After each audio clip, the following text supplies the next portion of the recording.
यह दोस्तों एक लेटेस्ट एनिमे है द वाटर मैजिशियन। कहानी शुरू होती है एक शांत फॉरेस्ट से, एक घर और एक लड़का जो बेड से उठता है। उसका नाम है रियो। रूम के अंदर वो दो किताबें देखता है और बाहर जाके पानी को समन करता है। और तभी सीन शिफ्ट होता है। रियो हैरान रहता है, मैं कहाँ आ गया हूँ। एक रहस्यमयी आदमी कहता है, चिंता मत करो, ये आफ्टर लाइफ नहीं है, तुम रियो मेहारा हो ना, सैडली तुम एक एक्सीडेंट में मर गए थे। और फिर कहता है, मैं एक फरिश्ता हूं और तुम्हारी रीइंकार्नेशन होने वाली है, एक नई दुनिया, एक नई जिंदगी के साथ। एंजल रियो को एक सच बताता है, तुम्हें एक मिशन के साथ भेजा जा रहा है। ये एक मैजिक वर्ल्ड है, यहां सिर्फ 20% लोग ही स्पेल्स कास्ट कर पाते हैं और तुम पानी को कंट्रोल कर पाओगे। पर रियो कहता है, मुझे बस एक स्लो लाइफ चाहिए। और फिर उसका रीइंकार्नेशन होता है फॉरेस्ट ऑफ ग्रेनाडो में, एक छोटा सा घर, 2 महीने का खाना और रियो अपनी वाटर टेक्निक्स पर दिन रात मेहनत करता है और धीरे धीरे उसका सफर एक साधारण लड़के से लेजेंडरी वाटर मैजिशियन बनने की तरफ बढ़ता है। रियो अपनी ट्रेनिंग शुरू करता है। पहले दिन ही वो पानी को फ्रीज करना सीख लेता है। रात को नहाते वक्त मुस्कुराता है। ये काफी प्रोडक्टिव डे था। मैजिक से जिंदगी सच में आसान हो जाती है।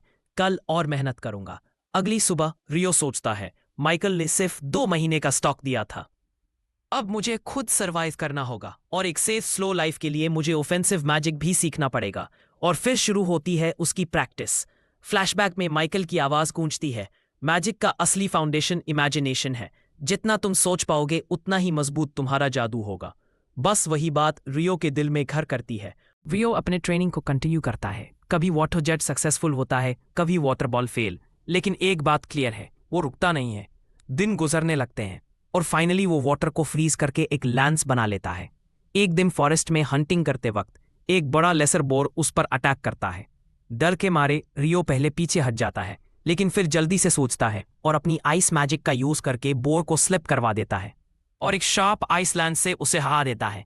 रात को घर लौटकर रियो बुक पढ़ते हुए समझता है, लेसर बोर सबसे वीक है, असली डेंजर तो क्रिएचर्स जैसे अकुमा है जो ज्यादा खतरनाक है।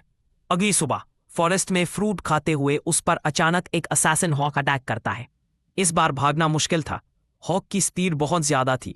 मजबूरन रियो फाइट बैक डिसाइड करता है। अटैक के बीच रियो अपनी पूरी ताकत जोड़कर एक आइस बैरियर बना लेता है और मुश्किल से उसके अटैक से बच जमीन पर गिरकर वो गहरी सांस लेता है और थकी सी मुस्कान के साथ कहता है, लगता है ये स्लो लाइफ उतनी ईजी नहीं होगी जैसा मैंने सोचा था। और रात का अंधेरा, फॉरेस्ट में भटकता हुआ रियो एक लेक के सामने आ जाता है और यहीं से उसकी कहानी एक नया मोड़ लेती है। दिन बीतने लगते हैं। रियो हंटिंग और मैजिक दोनों में इंप्रूव कर लेता है। लेकिन एक दिन उस लेक के पास उसे एक मिस्टीरियस क्रीचर दिखाई देता है, एक दुल्हन। बुक में इसका कोई मेंशन नहीं था और सामने से उसका पावर रियो के बस का नहीं था। लेकिन दुल्हन उसे मारने नहीं आया, बल्कि एक वाटर स्वॉर्ड बनाकर उसे दे गया, इसे मास्टर करो। रियो हैरान था, लेकिन उसने तलवार एक्सेप्ट कर ली। ज्यादा वक्त नहीं गुजरा था कि वही असैसिन हॉक फिर से सामने आ गई, लेकिन अब वो इवॉल्व हो चुकी थी और भी ज्यादा डार्क और डेडली। रियो ने पूरा जोर लगाया, आइस वॉल, डॉज, हर ट्रिक, पर कुछ काम नहीं आया। आखिरकार उसने अपनी वाटर स्वॉर्ड का यूज करके हॉक को जमीन पर खड़े होते हुए उसने हल्की सी मुस्कान के साथ कहा, शुक्रिया, तुमने मुझे और स्ट्रांग बनने का मौका दिया। तभी एक ड्रैगन उसके सामने उतरता है और टेलीपैथी से उससे बात करता है, ह्यूमन, क्या तुमने एक इवॉल्व्ड असैसिन हॉक देखा है? रियो ने जवाब दिया, हाँ, मैं उससे मिला और माफी चाहता हूं अगर वो तुम्हारा फॉलोअर था। ड्रैगन की नजर रियो की तलवार पर पड़ती है और वो हैरान होकर कहता है, ये तो फेरी किंग की स्वॉर्ड है, अगर उन्होंने तुम्हें ये दी है तो तुमने कुछ बड़ा अचीव किया होगा। अपनी बातें खत्म करके ड्रैगन ने अपना परिचय दिया, मेरा नाम है लेविन, और फिर रात के अंधेरे में गायब हो गया। सीन शिफ्ट होता है और हम माइकल को देखते हैं जो मुस्कान के साथ कहता है, रियो के अंदर एक हिडन ट्रेट है, इटर्नल यूथ, और यहीं पे एपिसोड खत्म हो जाता है। एपिसोड 2 शुरू होता है। हम देखते हैं रियो को जो समुंदर के पास पहली बार आया है सिर्फ इसलिए क्योंकि उसे सी फूड की क्रेविंग हो रही थी। वहां उसकी नजर एक टूटी हुई बोट पर पड़ती है जो 2 हिस्सों में बंधी है। जैसे ही रियो पास जाता है उसे एक आदमी घायल और बेहोश मिलता है और दूसरा धीरे धीरे होश में आता है। यहीं से हमें बोट का फ्लैशबैक दिखाया जाता है। जो लड़का होश में आता है वो अपने आप को रियो के घर में पाता है। रियो उसे कहता है, ओ तो तुम्हें होश आ गया। वो लड़का हैरान हो जाता है क्योंकि उसे बिल्कुल भी याद नहीं होता रियो के आने का। फिर वो अपना इंट्रो देता है, मैं अबेल हूं, थैंक यू फॉर सेविंग मी। इतने में अबेल की पटक की आवाज आती है। रियो कहता है, क्यों ना पहले कुछ खा ले, वैसे मेरा नाम रियो है। खाते वक्त दोनों बात करते हैं। रियो एक जगह मैजिक यूज करके पानी भर देता है और कैजुअली बोलता है, मैं एक वाटर मैजिशियन हूं। एबल तुरंत रिएक्ट करता है, मैजिक सेंट्रल प्रोविंसेस में तो आधे लोग भी यूज कर नहीं पाते। थोड़ी देर बाद रियो एबल को ओस्ट दिखाने ले जाता है। रास्ते में एबल उसे पूछता है, तुम मैजिशियन हो ना, तुम्हारे पास कोई स्टाफ नहीं है क्या? रियो कहता है, नहीं। तो एबल मुस्कुरा के बोलता है, अगर हम कभी मुश्किल में आए तो मैं रहूं। जब रियो कोस्ट पर जाता है तो उसे यह देखकर हैरानी होती है कि वहां अब कोई बॉडी नहीं बची। मतलब या तो किसी जानवर ने ले लिया या फिर वो समुंदर में लौट गए। एबल रियो से कहता है, थैंक यू, वरना मेरा भी यही हाल होता।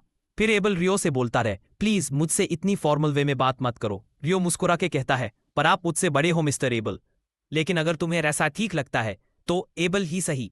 एबल खुश होकर कहता है, थैंक्स, मुझे अच्छा लगता है जब मेरे दोस्त मुझे नाम से बुलाते हैं। फिर एबल बोट से नीचे आता है और कहता है, जो मैं ढूंढ रहा था वो मुझे यहां नहीं मिला। रियो पूछता है, अब तुम क्या करोगे?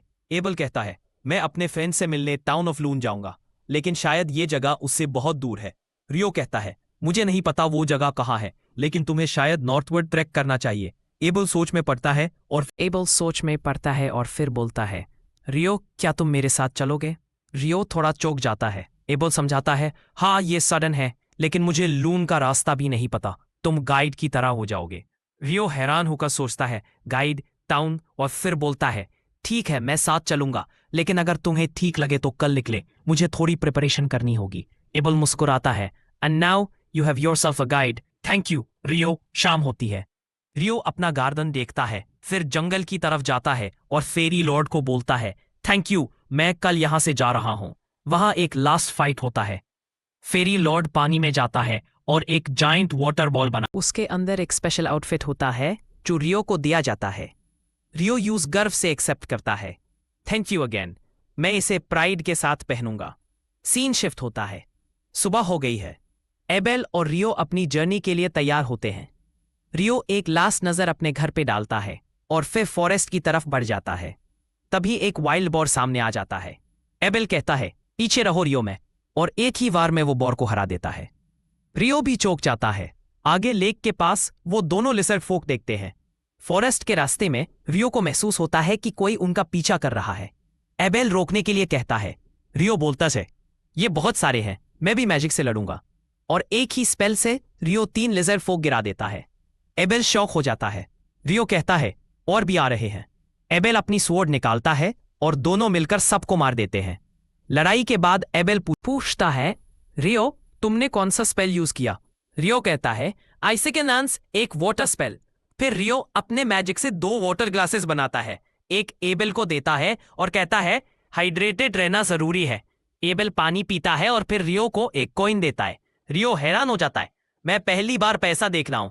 एबेल बताता है, ये एक सिंगल ब्रॉन्ज फ्लोरिन है, ये किंगडम ऑफ नाइटली में यूज होती है, जिसमें टाउन ऑफ लून भी है। सेंट्रल प्रोविंसेस उसी किंगडम का एक पार्ट है, और नाइटली 3 बड़े नेशंस में से एक है। दूसरे हैं दबूही एम्पायर और हैंडल्यू फेडरेशन। रियो कहता है, दबूही नाम पसंद नहीं आया। तभी जमीन के नीचे से रॉक गोलेम्स निकलते हैं। एबेल उन पर स्वॉर्ड से वॉर करता है, लेकिन वो स्टोन जल्दी रिकवर कर लेता है। रियो कहता है, मैं एक मैजिक ट्राई करूं? एबेल बोलता है, गो फॉर इट। और तभी रियो एक ह्यूज आइस स्क्वायर वॉल बना के रॉक गोलेम को उसके अंदर बंद कर देता है। एबेल चौंक जाता है, रियो ये क्या था? रॉक के नीचे एक मैजिक स्टोन मिलता है जो विविड कलर्स में चमक रहा होता है। फिर वो लोग आगे बढ़ते हैं और भी क्रीचर्स देखते हैं। रात हो जाती है। दोनों आग के पास बैठे होते हैं। एबेल रियो को डंजन्स के बारे में बताता है। डंजन सिर्फ सेंट्रल प्रोविंसेस में होते हैं, जो लून में ही हैं। रियो कहता है, तो तुमने मुझे पहले क्यों नहीं बताया? एबेल मुस्कुराता है, मुझे नहीं पता था तुम्हें डंजन्स में इंटरेस्ट है। और दोनों आग के पास बैठकर बातें करते रहते हैं। रियो एबेल से कहता है, क्या और कुछ है जो तुमने अभी तक मुझे नहीं बताया? एबेल थोड़ा सोचता है और बोलता है, क्या तुम्हें एल्व्स और ड्वार्फ्स के बारे में पता है? रियो कहता है, नहीं मुझे बताओ। एबेल समझाता है, ड्वार्फ्स स्किल स्मिथ्स होते हैं और फाइट में भी काफी स्ट्रांग। लून में कुछ ड्वार्फ्स मिलते हैं, और एल्व्स की बात करें तो पूरी लून में सिर्फ एक ही है। सुबह हो जाती है और दोनों अपनी जर्नी आगे बढ़ते हैं। रियो माउंटेन्स की तरफ देखते हुए कहता है, इन पहाड़ों के बाद ह्यूमन टेरिटरी शुरू हो जाएगी। एबल हैरान होकर पूछता है, तुम्हें यह सब इंफॉर्मेशन कहाँ से मिली? रियो याद करता है कि यह सब उसे ड्रैगन ने बताया था और कैजुअली बोलता है, बस किसी ने बताया था। तभी दोनों को एक डेंजरस फ्लाइंग बर्ड सामने दिखाई देता है। दोनों घबरा जाते हैं, लेकिन रियो और एबल तुरंत एक मीट का पीस हवा में उड़ाते हैं। बर्ड उसे खा लेता है और वहां से चला जाता है।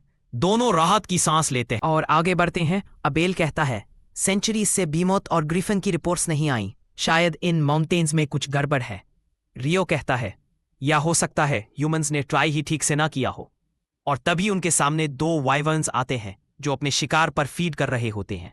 रियो कहता है, ये बहुत पावरफुल हैं, इनसे फाइट नहीं करनी चाहिए। लेकिन थोड़ी देर बाद रियो खुद ही उन पर अटैक कर देता है। अबेल भी उसके साथ लड़ने लगता है और तब और ज्यादा वाइवर्न्स आ जाते हैं। रियो अपना मैजिक यूज करके उन्हें हरा देता है। उनके अंदर से एक ग्रीन क्रिस्टल निकलता है। अबेल चौंक कर कहता है, मुझे अभी भी विश्वास नहीं हो रहा, ये इतना ईजी कैसे था? फिर दोनों मिलकर पूरे एक वाइवर्न फोल्ड को हरा देते हैं। और इसी के साथ ये एपिसोड यहीं खत्म होता है।